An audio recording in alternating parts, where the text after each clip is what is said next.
A los 93 años falleció en Argentina Eve de Bonafini, cofundadora y presidenta de la Asociación Madres de Plaza de Mayo. Por ese motivo tomamos contacto con el politólogo, periodista y analista internacional Claudio Fantini. Claudio, buenas tardes, ¿cómo estás? ¿Qué tal? Muy buenas tardes, Rosario, un gusto saludarte. El gusto es nuestro, como siempre, Claudio, y quería consultarte porque Eve de Bonafini ha sido una figura que ha sido amada por unos, también odiada, podríamos decir, por otros, pero esos antagonismos, que sea admirada y por otro lado que tenga el desprecio de unos cuantos en la República Argentina, ¿cómo se explica? Bueno, porque era una figura muy fuerte y de una posición particularmente intensa. El sector que se identifica con ella no solo le valora el hecho que valora la Argentina en general, que es el de haber protagonizado la lucha contra la dictadura militar, haber enfrentado a la dictadura militar como una madre desesperada en busca de sus hijos, el coraje que eso implicaba en ese momento, e incluso, como muy bien señala en su tuit Alberto Fernández, a contramano del sentido común, porque cuando Eve de Bonafini empieza a enfrentar a la dictadura militar pidiendo por sus hijos, el sentido común imperante marchaba en otra dirección, ¿no? A eso lo señaló Alberto Fernández, que fue repudiado por la organización Madres, la Asociación Madres de Plaza de Mayo. Para mí fue acertado. Y luego, a esa admiración por esa lucha en ese momento tan duro contra la dictadura, Eve de Bonafini le sumó una participación activa y militante en favor de un liderazgo en particular, el de Néstor Kirchner y el de su esposa Cristina Fernández de Kirchner. Por eso el kirchnerismo terminó abrazando la figura de Eve de Bonafini, e incluso las izquierdas duras y el kirchnerismo más duro sienten que ella ha sido la voz que interpreta lo que muchos dirigentes del kirchnerismo quisieran gritar a los cuatro vientos, pero deben contenerse en pos de la convivencia.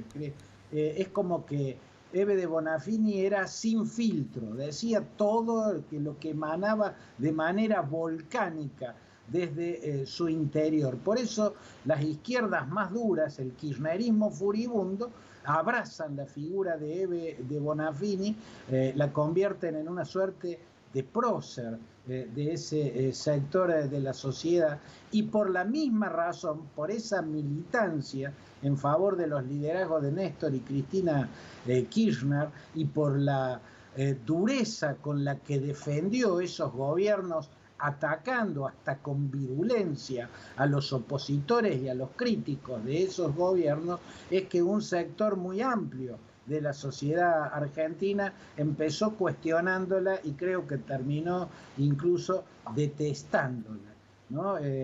Amor y odio es lo que despierta Eve de Bonafini. Hola Claudio, ¿cómo estás? ¿Qué tal, Miguel? Un gusto saludarte. Te estoy escuchando con atención. Impensable para la idiosincrasia uruguaya, ¿no? Las madres de los detenidos desaparecidos en Uruguay, las mujeres más emblemáticas, ya casi todas fallecidas.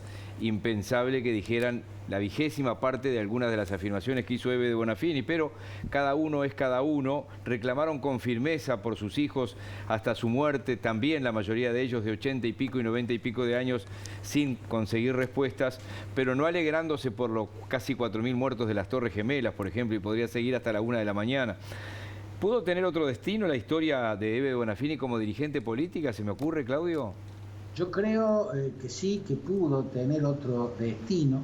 Creo que hay un momento con Alfonsín ya en el gobierno, de cara a lo que mostraba el juicio a las juntas militares, lo que buena parte del país se había negado a ver, empezaba a ser imposible dejar de ver, y creo que en casi su totalidad la sociedad argentina admiró a Eve de Bonafini.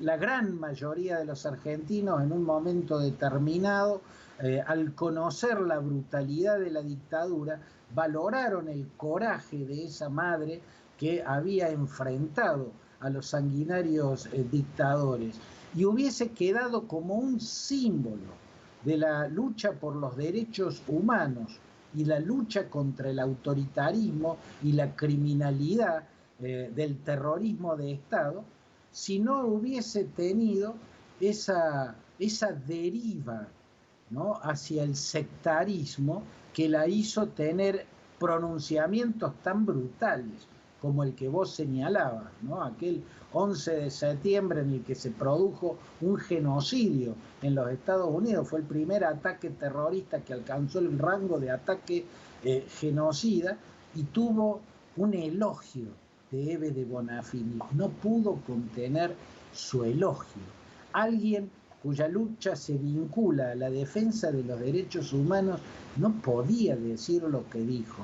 Y luego vino una sumatoria de declaraciones similares, apoyos a dictaduras que violan derechos humanos en el Caribe, en América Central, apoyo al régimen venezolano, identificaciones con totalitarismo y sobre todo la virulencia, la agresividad con la que Hebe de Bonafini atacaba, descalificaba, aborrecía a los críticos, a los cuestionadores y a los opositores de los gobiernos de Néstor Kirchner y luego de Cristina Fernández de Kirchner.